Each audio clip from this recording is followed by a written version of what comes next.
All right, let's talk some Texans. Welcome into the channel. Plenty to get to on the live today. If you're watching along live, appreciate you. Hit the comment section. Let's talk about all the topics that we're going to get to today. And if you're watching this after the fact, appreciate you checking it out. Kenyon Green and the situation with the Texans offensive line. It's given off a little 2017 vibes, which is good and well, it's mostly bad as well. What to make of Kenyon Green's future with this team, who plays where on this offensive line, and Conspiracy Cody is going to get the tinfoil out yet again with this Kenyon Green situation. Plenty to get to. I'd appreciate a like on this video. Hit the thumbs up button down below. Subscribe to the channel if you're not already subscribed. And, of course, I appreciate you checking out HoustonFootball.com, www.houfootball.com, where I do all of my writing about the Houston Texans. Thanks, everybody, for jumping in. Let's talk a little bit about this offensive line situation, the woes on the offensive line. Stop me if you've heard this one before. The Houston Texans have a franchise quarterback, or a quarterback they hope is the franchise quarterback. He's been really talented and showcased a lot in preseason and the training camp. And as the regular season gets here, we're not totally sure if the Houston Texans are going to be able to protect him. Yes, it's 2017 and 2023 paralleling each other right now. Now, unfortunately for CJ Stroud, there's a little bit of chaos around his offensive line. Fortunately, it's in a much better situation. Now, this is not Chris Clark, Xavier Suafilo, Nick Martin, Chantrell Henderson, Sinio Kelemete, Zach Fulton. Those are not the players that are blocking for C.J. Stroud. Laramie Tunsil at left tackle and Shaq Mason at right guard are the two best offensive linemen if you smash together 2023 and 2017.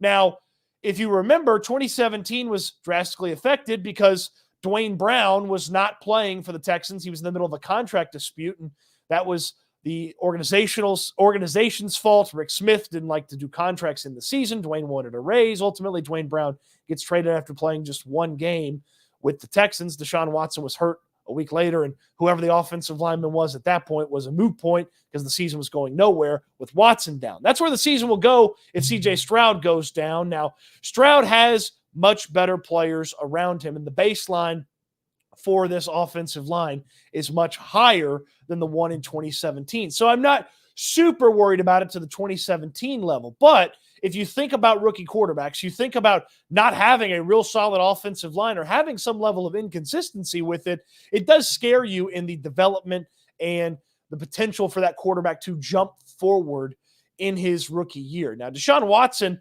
he avoided a lot of the pressure just because he was a maniac and an athletic freak at different times. And that's not totally going to be C.J. Stroud's game. Now, we've seen him avoid pressure. We saw the Dolphins get a free rush at C.J. Stroud, and he spun out of that situation, got out of it, and found himself with a really nice throw to Noah Brown. Ultimately, Brown didn't come up with it. But we've seen Stroud escape some of the pressure. But can he do it on a constant basis like Deshaun Watson did in 2017? Well, I hope we don't have to find out because, again, the floor of this offensive line is a little bit better, but it feels a little bit like 2017. I'm not sure if they're going to be able to consistently keep C.J. Stroud upright. Now, I'm not worried about Laramie Tunsil, but until Titus Howard is back at right tackle, the issues that are going to happen for the first couple of weeks at center and left guard while they figure this thing out, it could be a tenuous situation to begin the season with this offensive line. And we know that 2017 and ultimately 2018 stunk for the offensive line. And, well, 2018's failures, remember Deshaun Watson having to take a bus to Jacksonville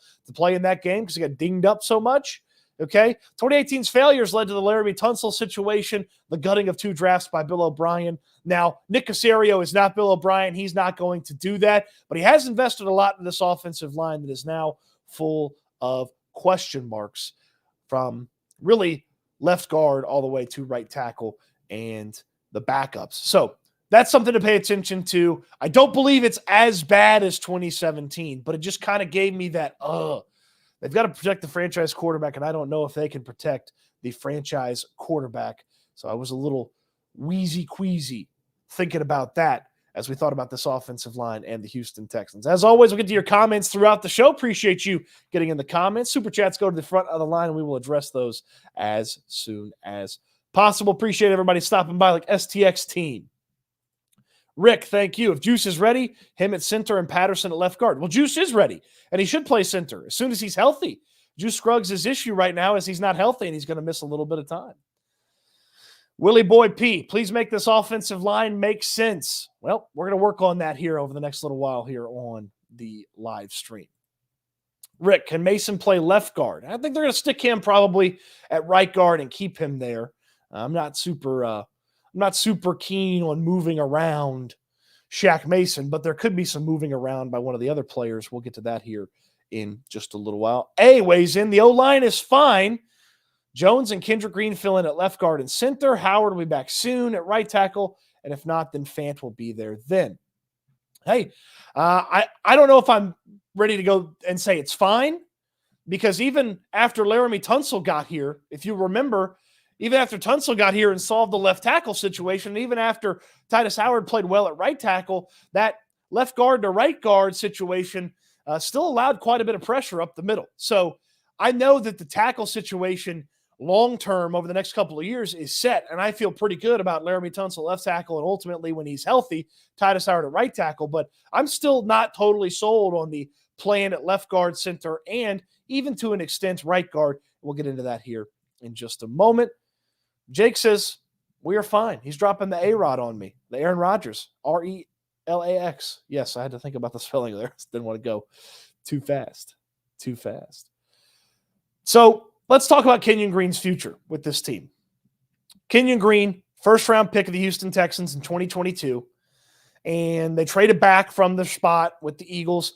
They ended up selecting Kenyon Green. Nick Caserio said after that draft, Nick Caserio said he had an opportunity to trade back even further. He even mentioned just casually the number 20 when he was talking about that. But again, the way that the Texans operate from a draft board perspective, they put guys in groups, tiers, however you want to phrase it, and then they estimate, hey, if we move back X number of spots, is our guy going to be there? Will the guy we want still be there? And they seem to have felt like Kenyon Green wasn't going to be there. And so despite the fact that they had the ability to trade back, Nick Caserio decided to go ahead and select Kenyon Green. Now, Green was billed as a guy with a high floor, and maybe the ceiling is not nearly as high as some of the other players, but a high floor for Kenyon Green is something that was, you hoped, part of the package when it came to drafting him. Now, I'm not keen on drafting an offensive guard in the first round. I'm not keen on spending a pick that high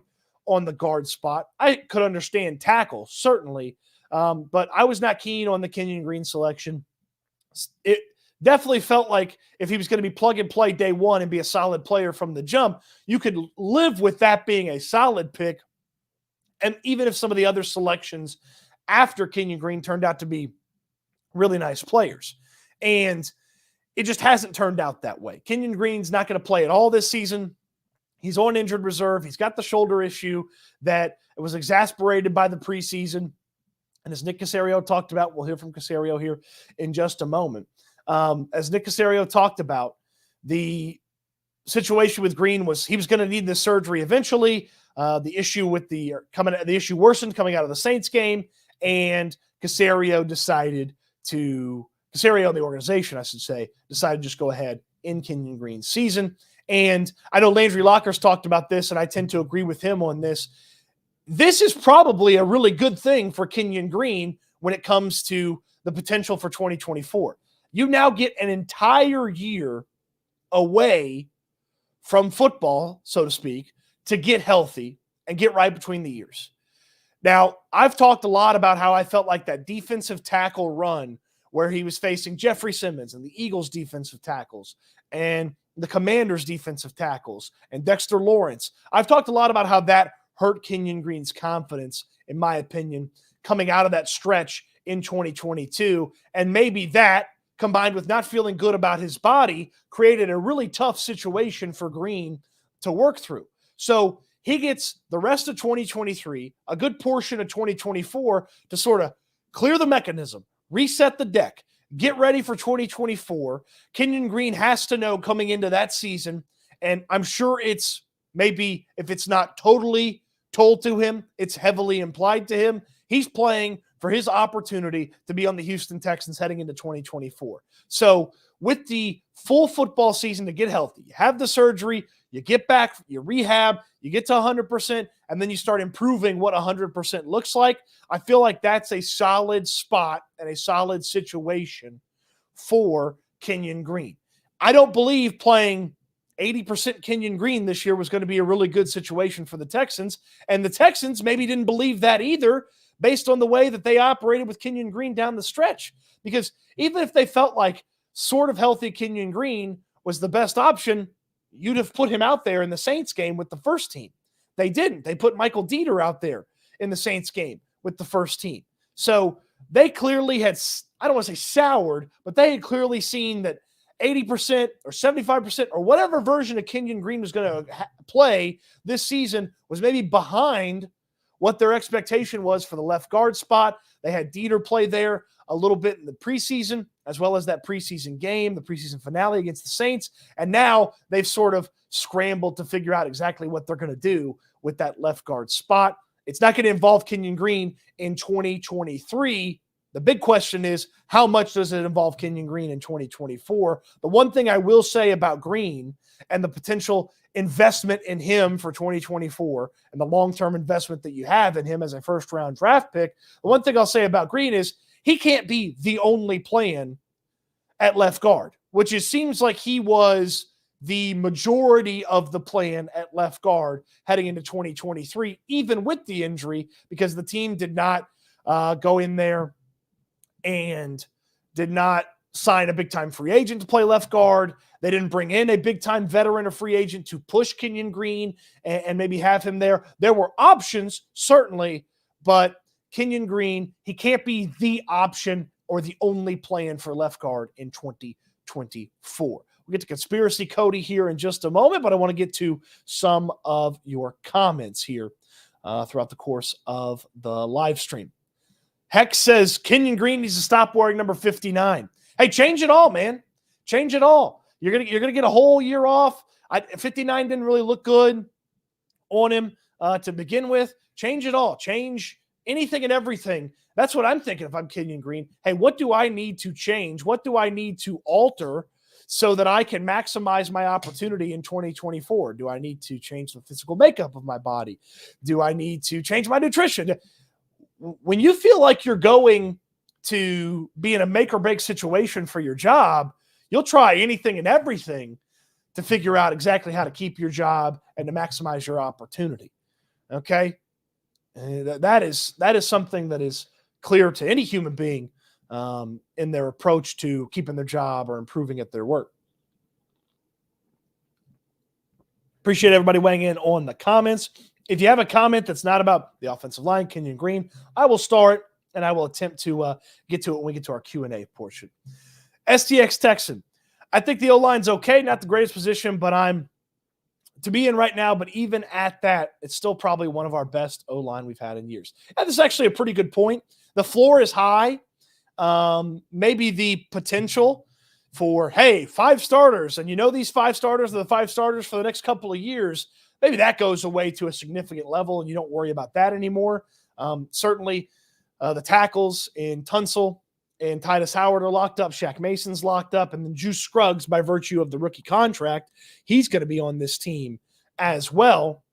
So 4 out of the 5 spots are accounted for. And I would feel better about the entire situation if I knew Juice Scruggs was going out there and snapping the ball week 1. But he's going to be down for a couple of weeks to start the season. So not only are you going to have a brand new center in a brand new offense, potentially a rookie center, you're going to have a brand new left guard who maybe hasn't been with the team at all up to this point. So they're playing catch up in a hurry. So it's not the best situation. But again, I think you assess this offensive line based off of what your expectation was as they put everything together in the offensive line room. So a couple more comments here. Rick, the college to pro jump intimidated him. I don't know if it intimidated him, but I do feel like there was a chance where he could have got his dauber down and just wasn't able to bounce back between the ears, as well as the body's betraying him. And look, I have never had any sort of long-term serious physical issue, but you hear from these athletes all the time. You hear from just regular people. As your body betrays you, it does a lot to your mind. It affects the way that you approach your work and you approach your ability to do your work. And so it becomes a tough situation for a lot of people. Touch of Trent, a full year off. Kenyon better come back in 2024 in unbelievable shape. Be ready to go. No more excuses going forward. I do wonder exactly what that conversation is like with Kenyon Green. You got to let him know in maybe for sure, hey, make or break season, or you heavily imply to him, hey, make or break season.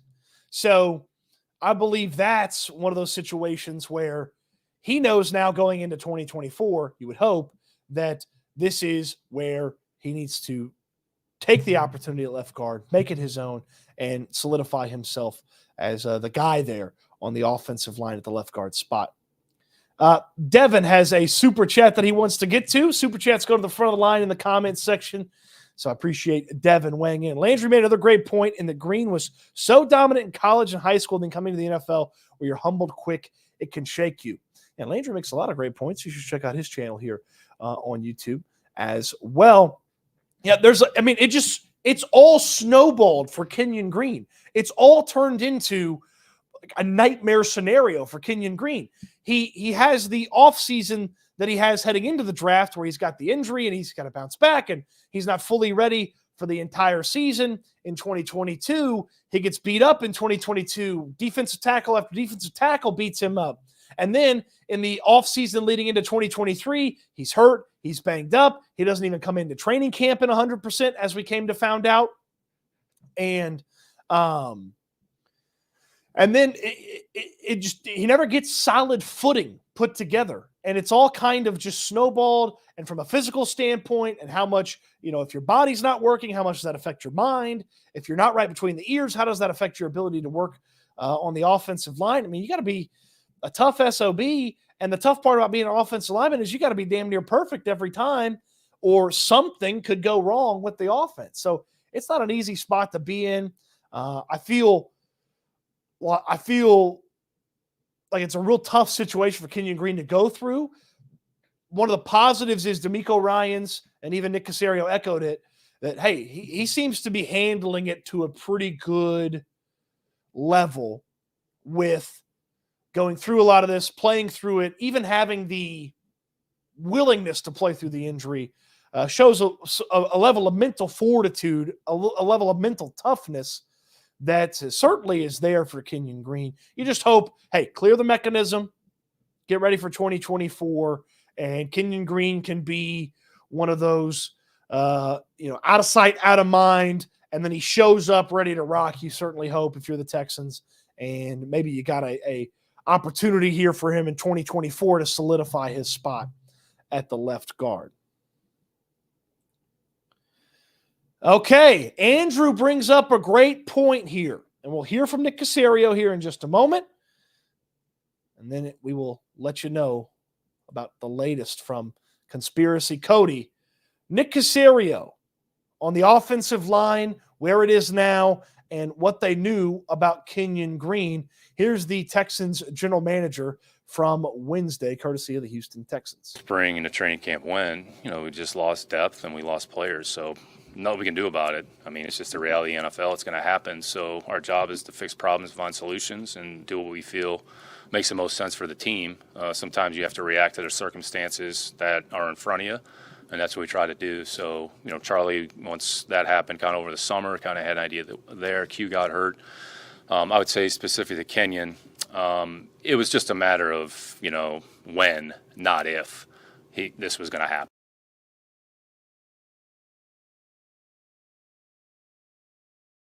Okay, it's time for Conspiracy Cody here. All right, I got the conspiracy theory hat on. Someone sent me the tinfoil hats. So I have this every time I have a conspiracy theory about the Houston Texans. Okay. Here's my conspiracy theory about what Nick Caserio had to say about Kenyon Green. It was a matter of if not when with Kenyon Green. And he said in May, the Houston Texans knew that Kenyon Green's shoulder situation, the potential for a season-ending injury, was going to be possible and maybe even probable and likely going to drastically affect his season. Now, they knew that in May. I'm not totally buying that they knew it in May. Okay? Hence the tinfoil hat. All right? I'm not totally buying that they knew it in May. And here's why. Here's why I'm not totally buying it. The way that they operated in free agency and the way that they operated in the NFL draft leads me to believe that there was at least some reservation about Kenyon Green. Maybe it was a talent reservation. Maybe it was an injury reservation. Maybe it was a combination of both of those things. But there was some level of reservation about Kenyon Green being the starting left guard for the Houston Texans. And here's why. They chased a couple of centers in free agency, most notably the one that stuck around in San Francisco. They chased centers in free agency. Okay? And if you chase centers in free agency and you knew you were signing a free agent center, then you could draft a guard and maybe draft a guard in the second round or the third round to replace Kenyon Green should he play poorly, or to take his spot should he have that injury get worse. Now, they struck out on their centers that they wanted, which led to a need for a center in Juice Scruggs, which they traded up to get Juice Scruggs, but it was also made very clear that Juice Scruggs could play a little bit of guard. And so my big conspiracy theory is they knew about Kenyon Green, conspiracy theory, before May. Or they had some level of reservation about Kenyon Green before May. Now, if it is indeed May when it shows up that Kenyon Green's not going to be a part of this team for the entirety of the 2023 season, it's tough to sign anybody in free agency who's worth a hoot. Everybody who's worth signing has been signed. You can't make a draft pick at that point. And because he might play, you're not necessarily making a trade. But now it becomes very clear why Juice Scruggs played so much guard early in training camp. There was a thought from the Texans that, hey, Kenyon Green may miss a good portion of the season, may not make it to the regular season. And so we got to have somebody ready to play left guard. Well, Scruggs was playing left guard in the preseason. And the only reason Scruggs didn't continue playing as much guard is because the starting center at the time, the guy who was running out there with the first team, Scott Quessenberry, he got hurt, and it forced Scruggs into the starting center spot. So there were a lot of moving parts, and Caserio talked about the injuries. And look, what they had coming out of the draft and what they ended up with at the end of training camp and at the end of the preseason, vastly different. And not all of that's the Texans' fault. It's just bad luck. But I feel like, hence the conspiracy Cody hat, I feel like there was a decent chance they knew Kenyon Green could be an issue, might be an issue, or would be an issue. And that's why they operated the way they did with the draft in selecting Juice Scruggs with the thought, hey, if Quessenberry bounces back, plays good at center, we can play Scruggs at left guard. If Quessenberry doesn't play well, then we can put Scruggs at center. And we also have a lottery ticket in Jarrett Patterson to back up at guard as well. So the way they operated, first in free agency, trying to chase centers, which would allow them to draft a guard, and then ultimately the way they pivoted when they couldn't get the free agent centers that they wanted, makes me believe, conspiracy theory, they knew about Kenyon Green before May. Okay? Before May. All right? That's conspiracy theory Cody for today. We'll get to who plays where and who plays with who on the offensive line here in just a moment, but I want to get to some of your comments as well. I do very much enjoy the hat. I wish I knew who sent me the package of conspiracy theory hats. I just got them in the mail one day at my home. I wish I knew. I wish somebody would take credit for them. But the conspiracy theory hats, they make me very happy, and I appreciate that. So glad they double dipped at center guard with Scruggs and Patterson. Yeah, and again, I think probably the reason they double dipped is they knew something about Kenyon Green. So I think that's part of the reason for the double dip. All right, who's playing where? Okay, who's playing where? Could they bring Dieter back? Yes, I actually believe there's probably a great chance they bring Dieter back. And D'Amico Ryans explained, hey, the team we have today, he's talking about Wednesday, August 30th, is not the team they're going to Baltimore with. So I do believe there is indeed a chance that Dieter's coming back. All right, so who plays where and who plays with who? So we know Laramie Tunsil's the left tackle, and we know Shaq Mason's the right guard. We know those two things. Settled, done, taken care of. Those two things are for sure. We also know when Titus Howard returns from his hand injury, he's the right tackle. Until then, we have a strong suspicion that George Fant's going to be the right tackle. And I would tell you, even if you believe Josh Jones is better, Fant, having been here for most of the preseason, he feels like the guy that I'd play at right tackle, assuming Titus is back in short order, and I do believe he is indeed back in short order. So if Titus is going to be back in short order, that bumps Fant down to your backup tackle, your swing tackle. So at that point, we know left tackle Laramie, right tackle Titus, right guard Shaq Mason.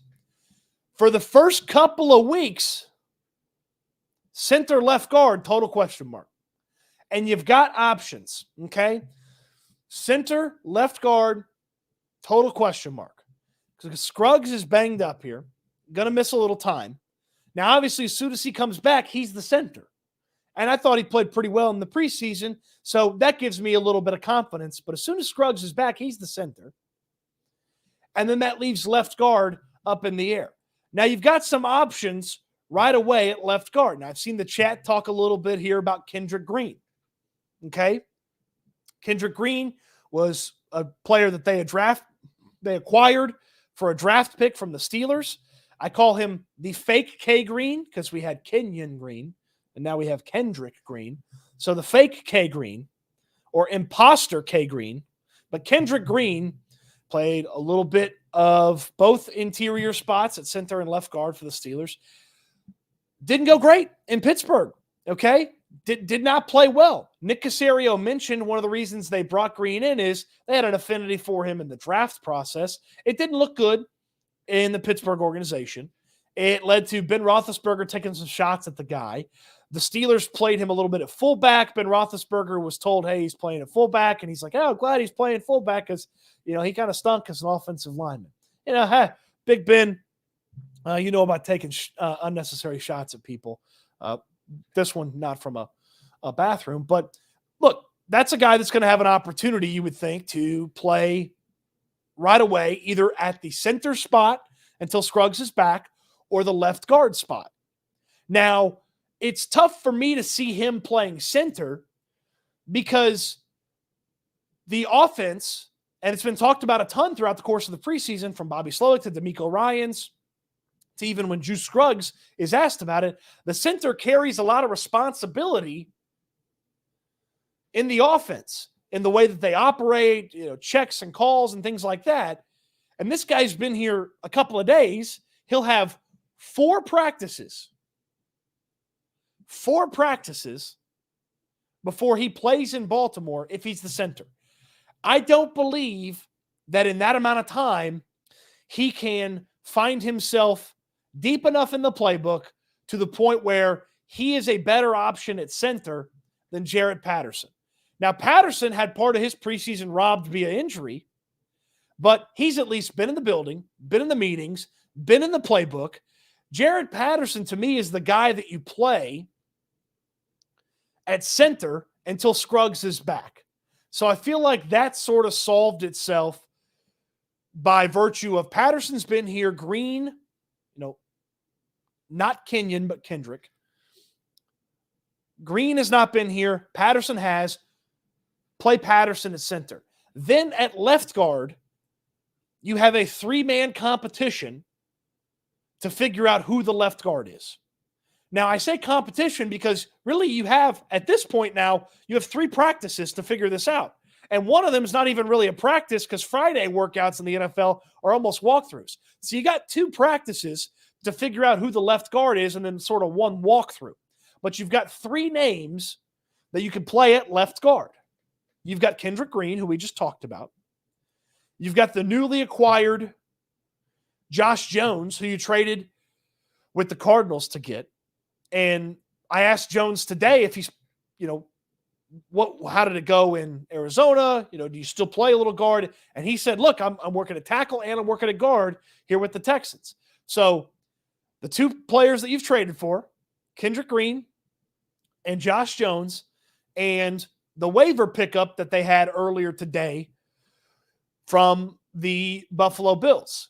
So the Bills waived their 7th round pick, and the Texans ended up picking him up. And so they're going to bring him onto the roster. Nick Broker is his name. He was an all-SEC guard. He allowed no sacks in college. Brooks Cabina tweeted out his PFF stats, and he had basically, no issues playing left guard in the preseason. So he's the guy that's in there too. So you got Jones, you got Green, and you got Broker, and you got to figure out who the left guard is between those 3 guys by the time Baltimore shows up. Okay? I would think Green has the inside track because Jones's experiment at guard didn't go well when he was in Arizona. The new guy, Broker, he's going to have, 2 days? 2 days to figure this thing out, and has no NFL experience to this point, just the preseason.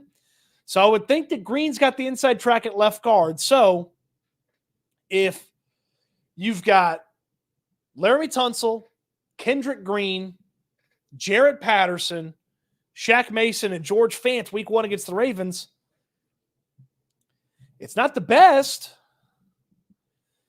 It's not the worst. Now, obviously, if you bring back Michael Dieter, maybe you slide him right in there at left guard. I don't know who he takes the spot of on the roster, but maybe it's pretty easy to just throw Dieter in there at left guard because he's familiar with the team. We've already seen some of the roster manipulation that the Texans have gone through. Corey Littleton got cut. Corey Littleton's back on the roster. Mike Boone got cut. Aaron Wilson says he's back on the roster. So maybe Dieter's a roster manipulation type thing that they're just playing around with. And ultimately, he's back in here. I feel much better about Dieter at left guard and as a depth piece eventually than I do Kendrick Green or Josh Jones or Broker, the new fella that they just claimed off of waivers. So that's where I'm at with the left guard spot and who plays where and who plays what and so on and so forth. So my guess, my gut today, left to right, I go Tunsil, Green, Patterson, Mason, Fant, week 1 at Baltimore. That's my gut. Okay. And I've got a lot in the gut area. So maybe, hopefully I'm wrong. Hopefully, Dieter's the guard. But my gut tells me Green at left guard, Patterson at center, and then the other expected starters at their spots. All right. Q&A time. I'll fire through some of your comments. If you want to jump to the front of the line, the super chat is available to you. Go through a couple of these questions that I starred. And then we'll get to the live comments as well. Matthew asks, why is Dare still on the team? Special teams, catch the ball a little bit out of the backfield. To me, he's the fourth running back and a special teamer. And Mike Boone is running back 3 on this team. Matthew, any thought on grabbing Zach Kuntz off the Jets practice squad? Yeah, this tight end room is interesting. I didn't expect Brevin Jordan to make the roster. I just thought the injury cost him too much, but he's on the team. Talked to Brevin Jordan in the locker room on Wednesday, and I thought he was pretty open and honest about, hey, the team, this is kind of Brevin Jordan paraphrasing here. Jordan said, hey, the team gave me the keys and gave me the opportunity last year, and I didn't do enough with it. The game still felt fast. He's like, coming into this year, it feels like the game slowed down. I'm finally getting into the tight end spot and understanding it a little bit better. And you got to remember, he had a late start to 2021, and then he played in 2022, and we had high expectations for him. It didn't really go that well. So maybe here in 2023, there's a little bit more to Brevin Jordan's situation, but I don't know if the tight end situation of Brevin Jordan, Dalton Schultz, Team Quateriano, and then Andrew Beck as the fullback tight end, I don't know if that's totally solved by any means. So I could certainly see them going with a veteran if he's out there. I don't know. At this point, probably wouldn't trade a draft pick, but that Brevin Jordan's on the 53, but if it's not looking good pretty quick, then maybe that spot goes to somebody else. Ayada, I know there's a lot of discussion here. What do you think Kenyon Green will do for the Texans?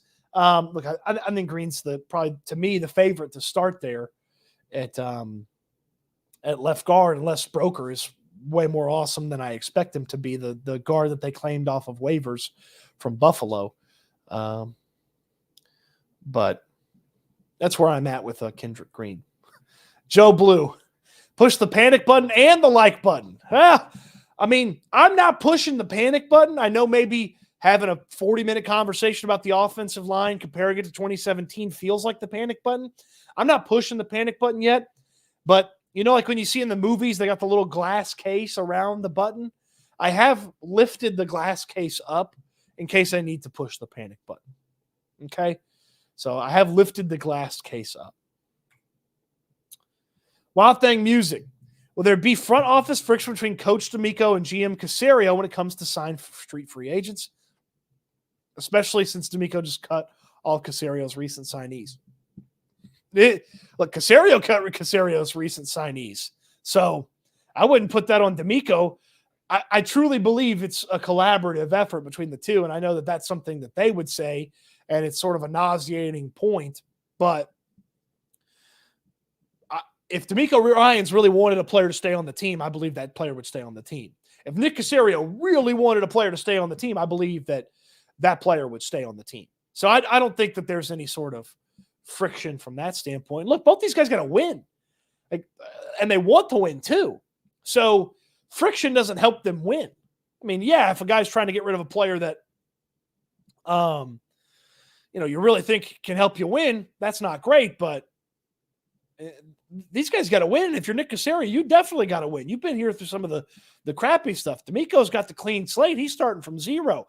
Caserio's already got 2 really bad years on his resume from a team performance perspective.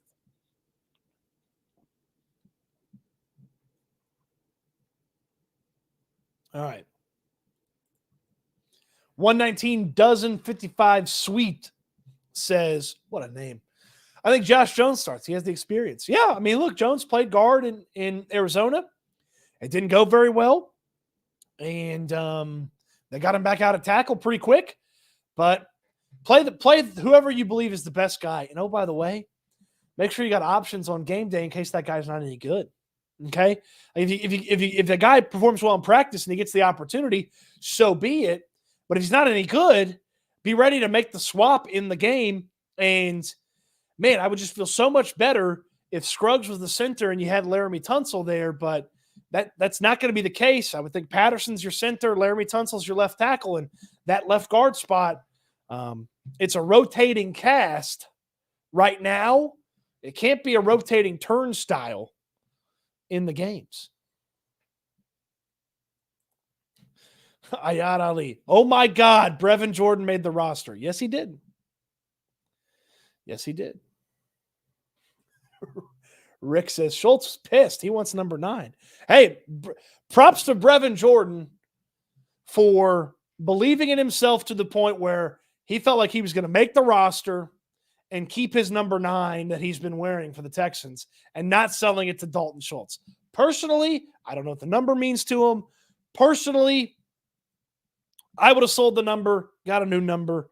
And I know Dalton Schultz thought that perhaps he was going to maybe have a shot at 9, but hey, who knows? Maybe the money comes back into the equation. The offer shows up, and I wouldn't go buy an 83 Schultz jersey anytime soon. It's not out of the question. Not out of the question. Mike Bowie says, basic pass rush in preseason versus schematics week 1's a rude awakening for Patterson. It's not going to be easy. Okay? It's not going to be easy. That's a Baltimore defense that is ferocious and nasty and is basically always ferocious and nasty and wants to beat you up and has some really talented players on it. So it's not going to be easy by any means. So it's going to be tough for Jared Patterson. It's going to be tough for whoever the left guard is. And, oh, by the way, it doesn't get any easier in week 2 when Jared Patterson, if he's still playing center, and the left guard, whoever it is, got to line up, and DeForest Buckner is across the way.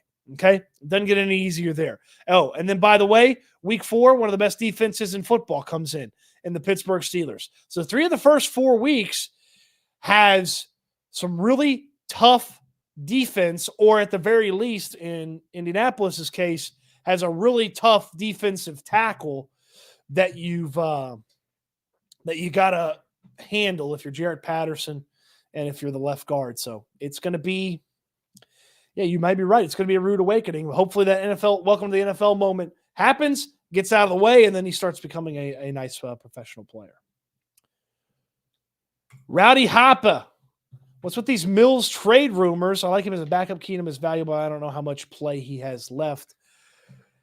If they were blown away by an offer for Davis Mills, they would trade him. But I would think you'd have to get to a crazy, weird spot with the type of trade. Like, I don't know that a 3rd-round pick just totally does it for him. Maybe, I'd do it probably and just figure out the spot after C.J. Stroud. But I don't believe anybody's blowing him away for Davis Mills. And I do believe there's a hope and a desire to keep Davis Mills around and have him be the backup in case C.J. Stroud can't go. I know Nick Caserio made mention like, hey, like all 3 of these quarterbacks could play this year. Hope not. I hope number 7 takes all the snaps in all 17 games, or you're up enough in a game late that maybe you get some Davis Mills some action there. But Mills is a solid backup. We went through it here on the channel one time. I believe he's absolutely a top 10 backup in the NFL. It's probably somewhere in that 8 to 10 range, but certainly a top 10 backup in the NFL. So I'm interested to see what the long-term spot for Davis Mills is, but he's not going anywhere here in the short term. X Davis, do you think Nick Caserio is on the hot seat? I don't believe that. But if it goes wildly poor this year, you might need to have a conversation about it if you're the Texans. Mike Bowie, you don't trust thrusting a 6th-round player to protect your number 2 overall pick. Otherwise, they wouldn't have made all these O-line roster moves.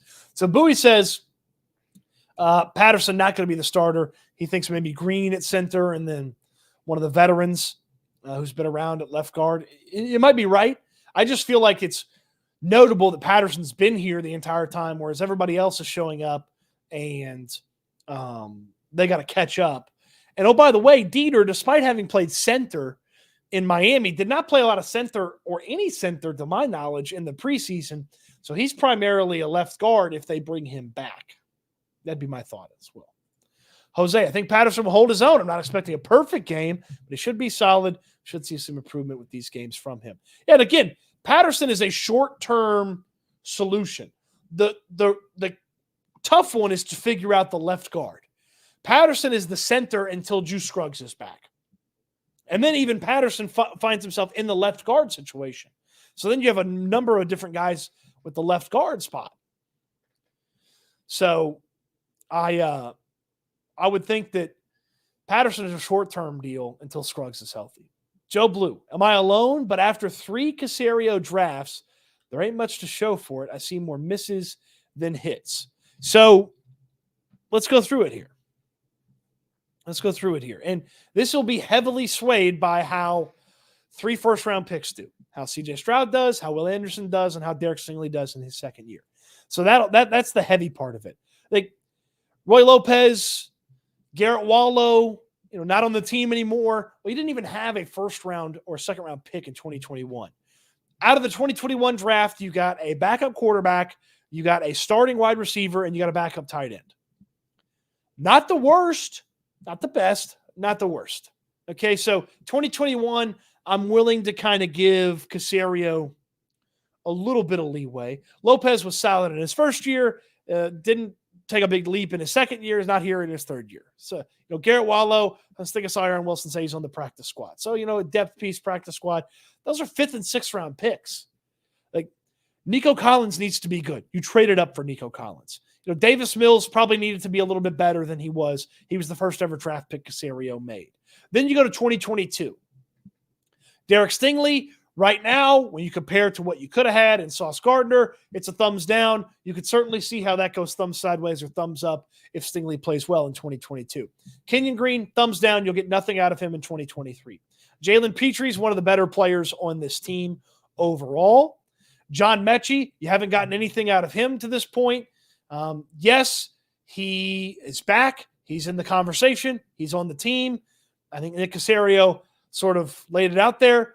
The story is what the story is. You feel great that Mechie has the opportunity to play football again. At some point, John Mechie's got to showcase something more than just being a really good story. I feel like Mechie knows that. I feel like we all know that from that standpoint. But again, traded up to get Mechie. Haven't got much out of him to this point. So that's a thumbs down. Christian Harris, that's a thumbs sideways, easily becomes a thumbs up.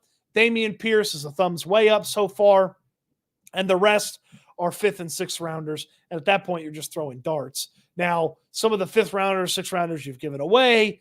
Could you have a conversation about, hey, would you maybe have a little bit more ammunition to do this or do that? And then coming out of this draft right away, Stroud looks like a stud. Anderson looks like a stud. Scruggs was going to start if he wasn't hurt. Tank Dell looks like a stud. Horton, who knows? He's a rotational backup player right now. Henry To'o is a guy that they turn to quite a bit at the linebacker spot. Patterson's going to be a key backup for you now. Xavier Hutchinson's a backup guy right now. Brandon Hill didn't make the team. So it's not the best run that we've ever seen. It's not terrible. It's not terrible either. Touch of Trent. Can't wait to see how the offense looks when Slowick starts dialing things up. I'm excited for this too. That's another aspect of this offensive line uncertainty. This team has to run the football really well to maximize what they do on offense. And with the offensive line having basically a rotating cast of characters at center and left guard, that lessens perhaps your impact in the rushing attack, certainly in the pass blocking. But maybe that weakens what you can do from an offensive perspective. So that's something to think about as you have this changing center left guard situation with the team.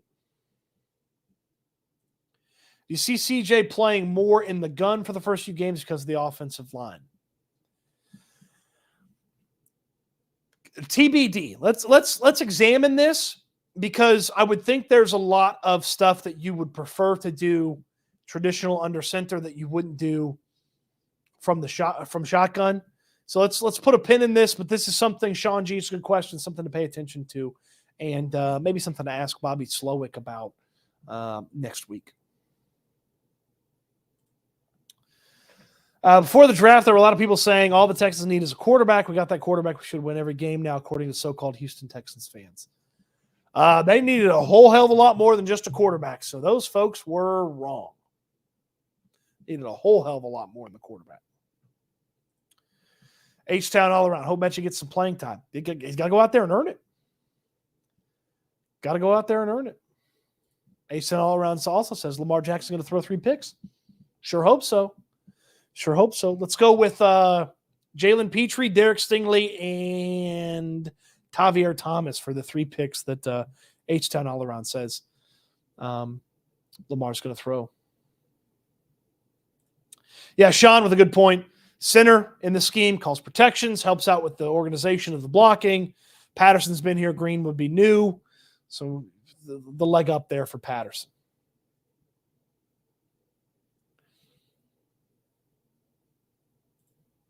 Yeah, I mean, I'm not blaming the cancer aspect on the front office. I don't want that to be the conversation. I want to make that very clear. Nick Caserio could not have known what John Mechie was going to go through when he traded up for him.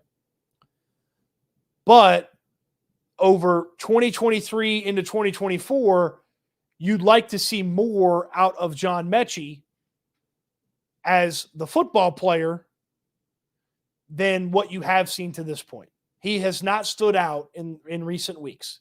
So you'd like to see more from the football player. Again, I'm not saying that Nick Caserio should have known John Mechie had cancer. And if that was what you took from it, it's, again, not what I want to intimate. I did like George Pickens a little bit better than John Mechie from a draft standpoint, though. George Pickens would be kind of a strange cat to have on this team. The personality stuff is not quite what the Texans seem to go for, but George Pickens can play, man. Cody Burnett. Cody with a great first name. Cody Burnett. Landry said, Titus at left guard, what's your thoughts? So when I saw all this news going down and happening, I texted my good buddy Texans Cap, who does some YouTube stuff. You've seen him on Landry's channel. If you don't follow him on Twitter, you need to. He's the best when it comes to the Texans' money and situations like that. He said, I texted him, I go, welcome back to left guard Titus Howard. And he was like, no, I hope not. And I talked to Brooks Cabina about this today of the Houston Chronicle. We'll get Brooks on the channel sometime. I said, you at least have to have the conversation with yourself about Titus Howard playing left guard.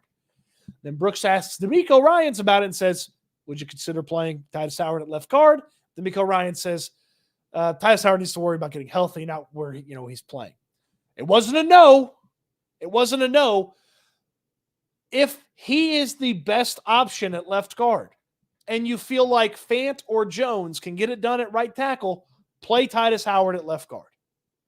It's not ideal. It's not perfect. It's not what he signed up for when he signed a contract extension.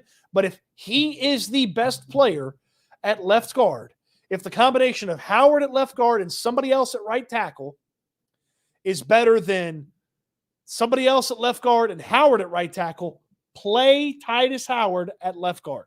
You have to protect CJ Stroud. You have to have the best offensive line for running the football because it is a key and essential element of this offense. You have got to play the 5 best guys. And if the combination of Howard and somebody else at right tackle is better than somebody else at left guard and Howard at right tackle, do it. I'm not opposed to it. Certainly not like I was when they were doing it back in the day and screwing around with Titus Howard and stunting his growth and development. Devin has a super chat. He wants to weigh in. It's been a couple of weeks now. How many receiving yards will Dameon Pierce have? Do you see any receiving touchdowns from him also? So Dameon Pierce and receiving yards. So it's tough to just kind of go 1-to-1 last year on what San Francisco did in throwing the ball to the top running back, because the top running back for the portion of the year was Christian McCaffrey, and Dameon Pierce ain't Christian McCaffrey. I know this is something that Dameon Pierce worked on in training camp. We saw an improvement in Dameon Pierce's route running, his ability to get open. There was a play actually against Desmond King early in training camp. I believe it was the Saturday night practice early on that they had. Pierce kind of cuts in and then cuts back out. Stroud put a little beauty over to him, and Pierce turns, jumps, comes down with it, holds the ball through, and had a really nice play. Devin Singletary here does give the Texans a little bit more option if they want to throw the ball to Singletary more. But Dameon Pierce had 1 receiving touchdown and 30 receptions last year. I would be surprised I'd be very surprised if Pierce doesn't have 2 to 3 receiving touchdowns this year, just because in the short area, the red zone area, you got to account for Dalton Schultz. You got to account for Tank Dell. You got to account for Nico Collins, over in the corner. Robert Woods is a really solid route runner. So there's a lot to account for in the red zone. Next thing you know, you forgot about Dameon Pierce and CJ Stroud's dumping it off to him. Okay? So I think a couple of more receiving touchdowns, 2, 3 in total, maybe 4. And then from a target perspective, San Fran threw the ball to running backs 25% of the time last year. I went and ran the numbers in the offseason. San Fran threw the ball to running backs. So he's going to see more opportunities to catch the football. And you think about how the checkdowns are sort of built into this offense. And, that intermediate checkdowns, kind of the tight ends or some of the wide receivers like Noah Brown, the real easy checkdown is boom, Dameon Pierce or Devin Singletary, still trying to figure out the rotation there. Receiving yards, he had 165 last year. Is he going to double that number? I don't think he's going to double that number, but could he get close to, 300 if he plays the full season and it plays out the way we think it could play out? Yeah, sure. Look who's here with the super chat here. Jake Asman. You guys are familiar with Jake Asman's work if you've paid attention on the YouTube. You've seen some of the old Wheelhouse clips. If you're a Jets fan, you got to follow Jake. Is that a real radio behind Cody? Very interesting. It is not. It is a painting. It is a very cool painting that a buddy of mine's wife made for me when I got my first big boy radio job in 2016, co-hosting with John Lopez on In the Loop. And my buddy's wife made that for me. She's an artist, and she's very talented. And I really enjoy it. I thought it'd be a fantastic background. It is not a real radio. How many people have just a regular radio in their home anymore? Can't be many. I have a clock radio that I use as an alarm clock just because I can put it across the room. It's incredibly loud. I got to get up and, turn it off. And I don't need it near me in the night, maybe my phone or something like that. How many people even have an actual radio in their home anymore? I guess a lot of stuff you can just turn on streaming, but I'm talking tune it in AM, FM radio. Yeah, that's probably a better way to put Mechie. Maybe it's not thumbs down. Maybe it's an incomplete for right now. It's a good way to put it. Landry brought up Dalton Reisner, so he might be spitballing solutions. Here's what I'd say about Dalton Reisner. If Dalton Reisner was a good option at guard, he'd be on a team by now. So I know that Dalton Reisner's been on a team and played in the NFL for the past couple of years. If he was a good option, he'd be on someone's team. And really, if he was a good option, maybe this team would have kicked the tires on him already, but it doesn't seem like Dalton Reisner is a good option here. Ayad Ali. How will Alex Austin play for this team? So Alex Austin was the other waiver claim in addition to Broker. Austin is another 7th round pick by the Bills that did not make the team. Played at Oregon State. Wasn't super slow, wasn't super fast, kind of athletic. He's tall, 6'1", one of those rangy guys. Actually had a scout message me a little bit about him. Kind of, average from a physical standpoint. Better zone than man-to-man guy. So I appreciated that scout reaching out with a little bit of, hey, I broke down the film, detailed conversation about that guy. But I don't expect much. I mean, he's a depth piece. I also wonder, too, if they're going to try to sneak him onto the practice squad at some point. He's a depth piece.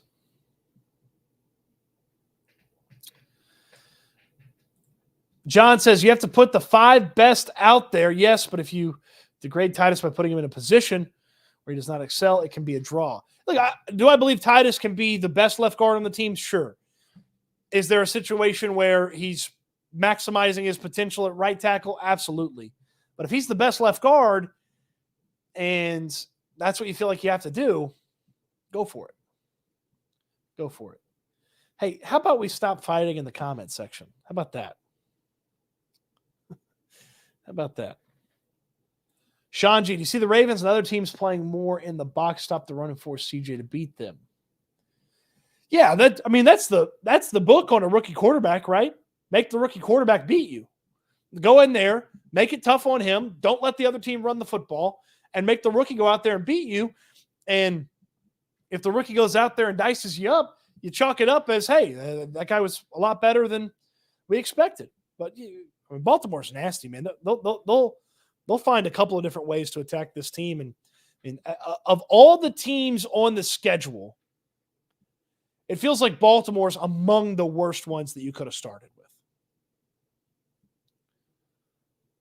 Among the worst ones that you could have started with. All right, a couple more questions here as we finish up the stream. What about sliding Jones or Fant to left tackle? Wouldn't put Fant there, but Jones played it in Arizona, so he's an option. Since we claim 2, do we have to cut 2? So there's some maneuvering here. Aaron Wilson's tweeted a lot about this. So you had guys get cut and then maybe re-signed. So Boone was cut along with Derek Rivers, but Boone is back. So it sort of remains to be seen exactly what this final roster is going to look like. I would think it gets solidified in the next 3 or 4 days. But yes, because someone came on from waivers, 2 guys had to come off, but maybe Littleton's back and Boone's back according to Aaron Wilson. So 2 more guys are going to have to. So there's a lot of moving and shaking. And nerdy wise, I would be interested to talk to Caserio about why he does some of these things, like why a guy is cut and then brought back on roughly the same contract the next day, things of that nature. So, Smashball, I appreciate you for the kind words. People lacking on the likes. Hey, hit the thumbs up button if you're enjoying. I just created a new word. If you're enjoying the video, would appreciate that. Talon asks, why do we cut Cam Dantzler? I understand the other ones, but he looked nice. There's not a spot for Dantzler right now. You look at where this cornerback room is right now, it's pretty clear who the starters are. It's pretty clear who the backups are. And Kadar Holman had been here, played well over the course of the entire training camp. Dantzler got in here late. He doesn't play inside like Tavier Thomas does. And Shaq Griffin played well enough ahead of Dantzler. So, yeah, Dantzler had the nice play there in the preseason, but he got here late. Not enough to make the squad. In your opinion, is the left guard position more important than the right tackle position? So maybe I answer my own question here. I believe right tackle is more important than left guard because you face premier pass rushers at right tackle. So that may answer my Titus Howard quandary in itself. Is I may just be able to answer it that way and say, well, you face better pass rushers from that spot, so you got to have Titus out there to take care of business. Yeah, so Rivers off the 53 onto the practice squad. Gerald G. Williams presents House of Amazia. Quite the name. Cody Ford, guard, played for Cincinnati. He's still out there. He's pretty good. So I've actually followed Cody Ford's career pretty closely. 1, cool name. 2, he was the player I preferred the Texans to select over Titus Howard. Boy, did I have that one wrong. But Ford has been very below average in his career, and I would think if they felt like he was an option, he'd be here versus some of the other options. So that's where I'm at. Sean G, 2-part question. What were your thoughts on Desmond King being released or waived? Do you have a set schedule for videos or lives? So I'll answer the second part first. Not yet. Okay, still putting that thing together. I know for sure each week we're going to have various content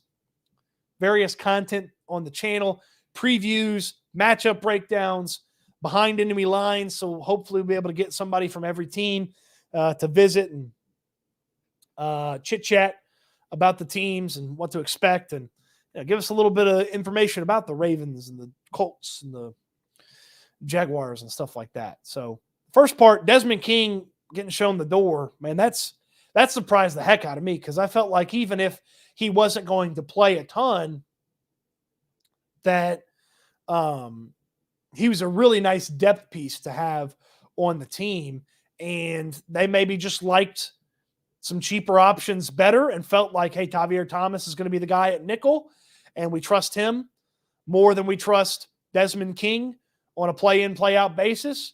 I didn't feel like King had a bad preseason by any means, but he's already on another team. Steelers picked him up, and if the Steelers believe in you, that's a big boon for you. It's a big thumbs up for you. Dane Phillips. Not sure if you've talked about this already. You see the rumor on Reddit that the 49ers may be looking to trade Bosa to the AFC, reunion with D'Amico. Boy. Financially, it's very tough to see how you make that work. Draft capital wise, it's very tough to see how you make that work. I mean, you're talking about 3 first-round picks if you're trading for Bosa. If you're trading for baby Bosa, you're talking about 3 first-round picks. And then some, probably. So, and then after you trade for him, you got to pay him the most money of any defensive player in all of football. Like, when he signs his new contract, I believe he will be the highest paid defensive player in all of football. So it's tough to see. It's tough to see the Texans doing that. It's tough to see that level of investment. And I'm sure D'Amico Ryans would be over the moon running baby Bosa out there and Will Anderson on the other side. I just don't see how you can make it happen. It's a good thought. I don't see how many teams can make, like, much like the Texans. I don't see how hardly any team can make it happen. Like, I mean, if Bosa just wants to get paid, hey, trade him to somebody and somebody pays him. But like, if they want him out of the AFC, let's go to over the cap real quick and see who's got the most cap space for next year. Okay, well, scary. The Patriots have the most cap space for next year right now. Put them on the Patriots. I don't think they'd make the trade. Although Belichick to maybe get things going. Would the Titans do that deal when they don't even have the quarterback situation settled? No. Would the Colts do that deal? I mean, they won't even pay Jonathan Taylor. I would think they're probably not going to pay Bosa. The Bengals are next in the AFC from a salary cap perspective. They're a notoriously cheap franchise. They wouldn't do it. Okay, the Chiefs, $48 million in cap space next year. Let's play this out here. Would the Chiefs trade Pitts and Jones for Bosa? I don't know. Dane, appreciate the super chat. Thank you so much. The likes, the comments, the thumbs up, the subscriptions to the channel, the super chats. It's all very helpful. Thank you so much for everything. And the support. Would you trade our first for Bosa? If it costs less than 3 first-round picks, I'd probably do it. And then I'd pay the guy, and then I'd have the best defensive end duo in all of football with Will Anderson and baby Bosa. But I just don't see how he gets moved, and it would be foolish for the 49ers to move him. He's the best player on their team. Like Nick Bosa is the best player. Let me rephrase that. He's the best player on their defense. The best player on their team is Trent Williams. And then McCaffrey's 3 behind Bosa and them. He's the best player on the defense. He's the second best player on the team. It'd be foolish to trade him. All right, final one. We'll wrap up here with talent. Think we'll make a big trade before the season for a wide receiver or a guard? I do not. I do not think they'll make a big trade. A trade, sure, but a big trade. I don't believe anybody of note's coming here to play wide receiver, guard, or really any position. You're pretty much set on who the guys are going to be for the Houston Texans this year. Pretty much set.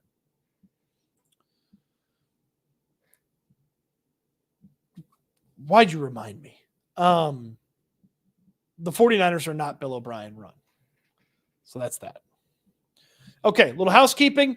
Getting some details put together. Be looking this week in the videos, in the description down below for information on I'm calling it the 2023 kickoff party. Okay, the 2023 kickoff party. Be looking this week in the details of the future videos for 2023 kickoff party information. So be looking for that. I know we talked about getting together with some pizza. May have some other things working in the hopper working. So be looking for that. Houston football, www.houfootball.com. That's where I do all my writing about the team. Got some fun stuff coming up on there over the course of the season as well. You get all the stuff for the low price of $7 per month. Everything. If not, the free option, there are free articles. There are free articles for you to consume as well. Thumbs up the video. Subscribe if you haven't subscribed. Appreciate everybody tuning in. It is so fun to sit here on a Wednesday afternoon and talk Texans. We spent pretty much an entire hour talking about the offensive line, and it was an enjoyable conversation. We had a lot of fun. We talked about some other stuff on the team. As the roster starts to get finalized, we'll talk a little bit more about what to expect out of the 2023 season, what to expect out of the game against the Ravens. We are just over a week away from the NFL season getting going. Man, in Baltimore. Man, that's going to be fun. Man, that is going to be fun. I can't wait. I can't wait to show you guys all the cool stuff we've been working on. Houston football is going to have a new logo when the season goes live. We'll have some new stuff here on the YouTube channel as well. I'm pumped, and I'm excited, and I hope you guys are too. As I finish each and every live stream, it's my charge to you. It's also my hope for you and yours. I want you all to eat good, sleep good, be good, and we will talk Texans again soon.